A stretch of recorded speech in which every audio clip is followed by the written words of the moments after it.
Corona സമയത്ത് നമുക്ക് ഈ കുറേ എൻക്വയറി വരാൻ തുടങ്ങി. അപ്പോൾ അളിയൻ്റെ വീട് കൊണ്ടോട്ടി മുല്ലപ്പടിയാണ്. ഈ കൊറോണയിൽ നിങ്ങൾ അടച്ചു പൂട്ടി പണ്ടാരടങ്ങിയിട്ടാവുന്നത് നേരെ ഓപ്പോസിറ്റ് ആണല്ലോ കഥ പോണേ.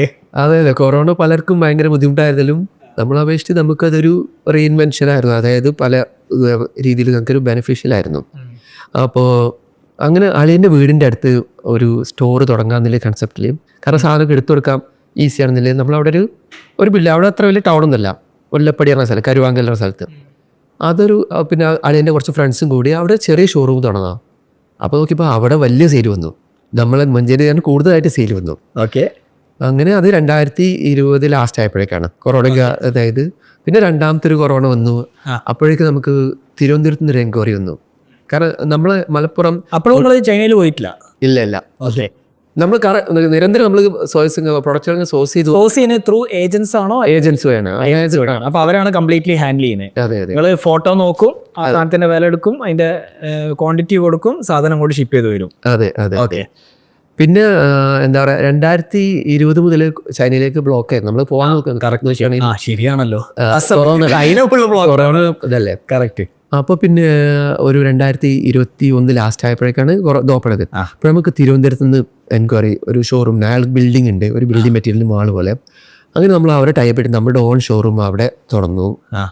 പിന്നെ അങ്ങനെ നമ്മൾ മാനിഫെസ്റ്റ് ചെയ്ത പോലെ ഓരോ വർഷവും 1 or 2 ഒക്കെ ആയിട്ട് ഇങ്ങനെ ഇതായി. ഇന്നിപ്പോൾ 2025 ആയപ്പോൾ ഡിസംബർ നമ്മുടെ 7ാമത്തെ ഷോറൂമാണ് തിരൂരിൽ തുടങ്ങുന്നത്. അതിനിടയ്ക്ക് നമ്മൾ മഞ്ചേരി ഷോറൂമുകൾ തുടങ്ങിയത് പിന്നെ ചെറിയ 800 സ്ക്വയർ ഫീറ്റ് ഉള്ളായിരുന്നു. അപ്പോൾ നമുക്ക് അവിടെ മഞ്ചേരി അതിന് ശേഷം വലിയ പ്ലേയേഴ്സ് വന്നു. അപ്പോൾ നമുക്കത് വലുതാക്കാൻ കഴിയുന്നില്ല, കാരണം അത്ര ചെറിയ ഷോറൂമാണ്. പിന്നെ നമ്മളുടെ ഒരു ഇതും വലുതായി, മൈൻഡ് സെറ്റും വലുതായി, നമുക്ക് വലിയ ഷോറൂം ഇടുന്നില്ല ഇതായി. അങ്ങനെ നമ്മൾ മഞ്ചേരിത്തെ ഷോറൂം, ആദ്യത്തെ ഷോറൂം നമ്മൾ ക്ലോസ് ചെയ്ത്. പ്രോഫിറ്റബിൾ ആയിരുന്നു, നമ്മളത് യൂസ് ചെയ്ത്. പക്ഷേ നമുക്ക് വലിയൊരു പ്രോഫിറ്റ് ഒന്നും എടുക്കാൻ പറ്റുന്നില്ല. കാരണം ഒരു ഷോറൂം ആണെങ്കിലും 10 ഷോറൂം, ഓരോന്നിനും നമ്മൾ സെപ്പറേറ്റ് നമ്മുടെ ഒരു എഫേർട്ട് വേണം ഓരോ ഷോറൂമിനും. അപ്പോൾ നമ്മളത് ക്ലോസ് ചെയ്തിട്ട് നമ്മൾ ചങ്ങരകുളം പറഞ്ഞ സ്ഥലത്ത് വലിയ ഷോറൂം 4000 സ്ക്വയർ ഫീറ്റിൽ ഒരു പുതിയ ഷോറൂമൊക്കെ അവിടേക്ക് മാറ്റിയത്. ഓക്കെ, അങ്ങനെ ടെക്നിക്കലി പറയുന്നത് നമ്മൾ 7 തുടങ്ങി. പക്ഷേ 6ാമത്തെ ഷോറൂമാണ് ഇപ്പോൾ ഉള്ളത്. 6 ഷോറൂമാണ് തിരൂരിലുള്ളത്. ഓക്കെ, ഏകദേശം ഒരു 10,000 സ്ക്വയർ ഫീറ്റിൽ ഇതാണ് അതിൻ്റെ മറ്റന്നാൾ, അതായത് പിന്നെ ജനുവരി 20 അതിൻ്റെ ഇനാഗുറേഷൻ ആണ്. 800 10,000-ലെത്തി. ഓക്കെ, അപ്പോൾ പിന്നെ ഇപ്പം എനിക്ക് ചോദിക്കാനുള്ളത്, പിന്നെ ഒരു ചൈന യാത്ര എപ്പോഴായിരുന്നു? 2021 ലാസ്റ്റിലായപ്പോഴാണ് ഈ ഇത് ഓപ്പൺ ചെയ്ത്. അങ്ങനെയാണ് ഞാൻ ക്യാൻറ്റൺ ഫെയറിലേക്ക് പോകുന്നത്. ക്യാൻറ്റൺ ഫെയർ എന്ന് പറയുമ്പോൾ അതായത് ചൈന ഒരു വലിയ ഇന്ത്യൻ്റെ 2.5 ഇരട്ടിയോളം വലിപ്പമുള്ള രാജ്യമാണ്. പല സ്ഥലത്തും പല പ്രൊഡക്റ്റുകൾ ചെയ്യുന്ന രാജ്യമാണ്. അതെ, മാനുഫാക്ചർ ചെയ്യുന്ന ലോകത്തിൻ്റെ ഒരു ഫാക്ടറി തന്നെ ഒരു രാജ്യമാണ് ചൈന. അപ്പോൾ ഫാക്ടറി ഓഫ് ദ വേൾഡ്. അതെ, എന്തുണ്ടെങ്കിലും അവിടെ നിന്നാണ് ഇതാണ് പല രാജ്യങ്ങളും. പക്ഷേ അവരാണ് മെയിൻ ലോകത്തിൻ്റെ ഫാക്ടറി എന്ന് അറിയപ്പെടുന്നത്. അതെ, ശരി. അപ്പോൾ അവിടേക്ക് പോയി കഴിഞ്ഞാൽ നമ്മൾ അവിടെ ഒരു പ്രൊഡക്റ്റ് കണ്ടുപിടിക്കാനൊക്കെ അത്ര ചൈനയിൽ നിന്ന് ഒരു രാജ്യത്ത് നിന്ന് ഒരു സ്റ്റേറ്റിൽ നിന്ന് ഒരു പ്രൊവിൻസിൽ നിന്ന് മറ്റു പ്രൊവിൻസിലേക്ക് പോകണം തന്നെ 2.5-3 മണിക്കൂറൊക്കെ ഫ്ലൈറ്റ് എടുത്ത് പോകണം, അല്ലെങ്കിൽ ബുള്ളറ്റ് ട്രെയിൻ എടുത്ത് പോകണം. അങ്ങനത്തെയൊക്കെ ദൂരമുള്ള സ്ഥലങ്ങളാണ്. അപ്പം ഇതിന് ചൈന സർക്കാരിന് കുറേ വർഷങ്ങളായിട്ട് ഈ ഒരു ട്രേഡ് നടത്തും. ഒരു ട്രേഡ് ഇത്, അതായത് റീറ്റെയിൽ ബിസിനസ്സുകൾക്ക് അല്ലെങ്കിൽ ഹോൾസെയിൽ ബിസിനസ്സുകൾക്കൊക്കെ ഇതായിട്ട് 70,000 സ്റ്റാളുകളൊക്കെ ഇടും. അത്രയും സപ്ലൈസും മാനുഫാക്ചേഴ്സും അവിടെ വന്നിട്ട് ഒരു സ്ഥലത്ത്, ചൈനയിലെ ക്യാൻറ്റൺ എന്നുള്ള സ്ഥലത്താണ് ഈ ഫെയർ നടത്തുന്നത്. അതായത് ഇതിനൊരു ഇപ്പം വേൾഡ് ട്രേഡ് സെന്റർ എന്ന് പറയുന്ന അല്ല, ഇതൊരു ഫുൾ സിറ്റി ആണോ? അതെ അതെ, അതൊരു ക്യാൻറ്റണിൽ ഇങ്ങനത്തെ ഇതിനായിട്ട് സ്ഥിരമായിട്ട് ബിൽഡ് ചെയ്ത ബിൽഡിങ്ങുകളുണ്ട്. വർഷത്തിൽ 2 പ്രാവശ്യം വിൻ്റർ എന്നുള്ള രീതിയിലും അങ്ങനെ ക്യാൻറ്റൺ ഫെയർസ് നടക്കും. എനിക്കൊണ്ട് ഒന്ന് മാർച്ച് ഏപ്രിലൊക്കെ ആകുമ്പോഴാണ് ഒന്നാമത് നടക്കുക. പിന്നെ ഒക്ടോബർ ആകുമ്പോൾ 2ാമത്തെ ക്യാൻറ്റൺ ഫെയർ നടക്കും. അപ്പോൾ ആ ഫെയറിൽ പോയ ആളുകൾക്ക് അവിടെ പല സപ്ലൈസിനെയും അവരെ മീറ്റ് ചെയ്യാൻ പറ്റും. മനസ്സിലായി? അതായത് ഇപ്പോൾ നിങ്ങൾക്കൊരു പ്രൊഡക്റ്റ് വേണമെന്നുണ്ടെങ്കിൽ മിക്ക പ്രൊഡക്റ്റുകളും അവിടെ ഉണ്ടാവും, ചില പ്രൊഡക്റ്റുകൾ ഉണ്ടാവില്ല, വലിയ മെഷീനറീസ് വരെ അവിടെ ഉണ്ടാവും. അപ്പോൾ അങ്ങനത്തെ ഒരു ഫെയറിലേക്ക് അവിടെ പോയി കഴിഞ്ഞാൽ മിക്കപ്പോഴും നമുക്കൊരു പ്രൊഡക്റ്റ് ഐഡിയ ആയിട്ട് വരാൻ പറ്റും. നിങ്ങൾക്ക് ചൈനയിൽ പോയിട്ട് എന്തെങ്കിലും ബിസിനസ് ചെയ്യണമെന്ന് ആഗ്രഹമുള്ള ആൾക്ക് ചൈനയിൽ ക്യാൻറ്റൺ ഫെയറിൽ അറ്റൻഡ് ചെയ്താൽ മതി. അവിടെ പോയി കഴിഞ്ഞാൽ ഒരു 70,000 സ്റ്റാളൊക്കെ അല്ല, എനിക്കൂടെ ചില സമയത്ത് 35,000-40,000 ഓരോ ഡിഫറെൻ്റ് ഇതാണ്. ഓരോ പുതിയ ഫേസുകൾ അവരിങ്ങനെ കൊണ്ടുവരാണ്. മനസ്സിലായി? അപ്പോൾ അവിടെ പോയാൽ നിങ്ങൾക്കൊരു ഐഡിയ കിട്ടും, ബിസിനസ് ഐഡിയ കിട്ടും. അത് ലോകത്തിൽ ഫുള്ളായിട്ട് നടക്കുന്ന ഇതാണ്, പ്രൊഡക്റ്റുകളാണ് ഉണ്ടാവുക. ഇത് എത്ര ഏരിയയിലായിരിക്കും ഈ ക്യാൻറ്റൺ ഫെയർ പറഞ്ഞ സംഭവം?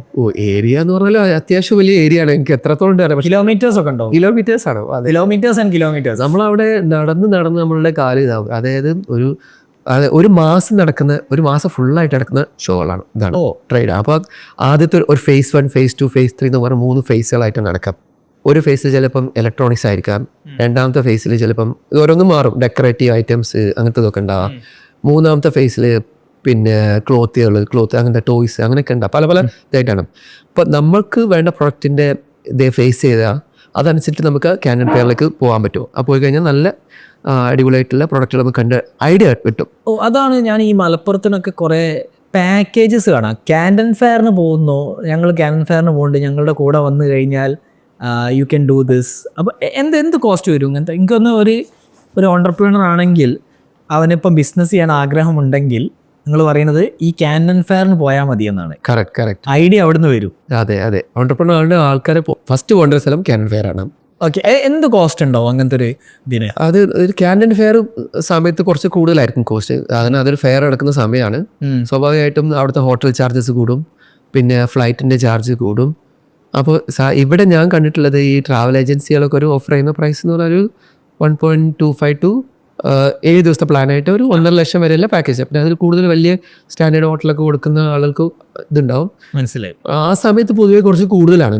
ഒരു 1.5 ലക്ഷം ഉണ്ടെങ്കിൽ നിങ്ങൾക്ക് ക്യാൻഡൻ ഫെയറിൽ പോയിട്ട് നല്ലൊരു ഐഡിയയും ഒരു സപ്ലയറായിട്ട് തിരിച്ചു വരാൻ പറ്റുമോ? അതെ തീർച്ചയായിട്ടും നല്ലൊരു ഐഡിയ ആയിട്ട് വരാൻ പറ്റും. പിന്നെ അവിടെ ക്യാനൻ ഫെയർ എന്ന് പറഞ്ഞാൽ നമ്മൾ ലോകത്തിലെ എല്ലാവർക്കും വേണ്ടിയിട്ടുള്ള പ്രൊഡക്റ്റാണ്, ഇതാണ് അവിടെ ചെയ്യാം.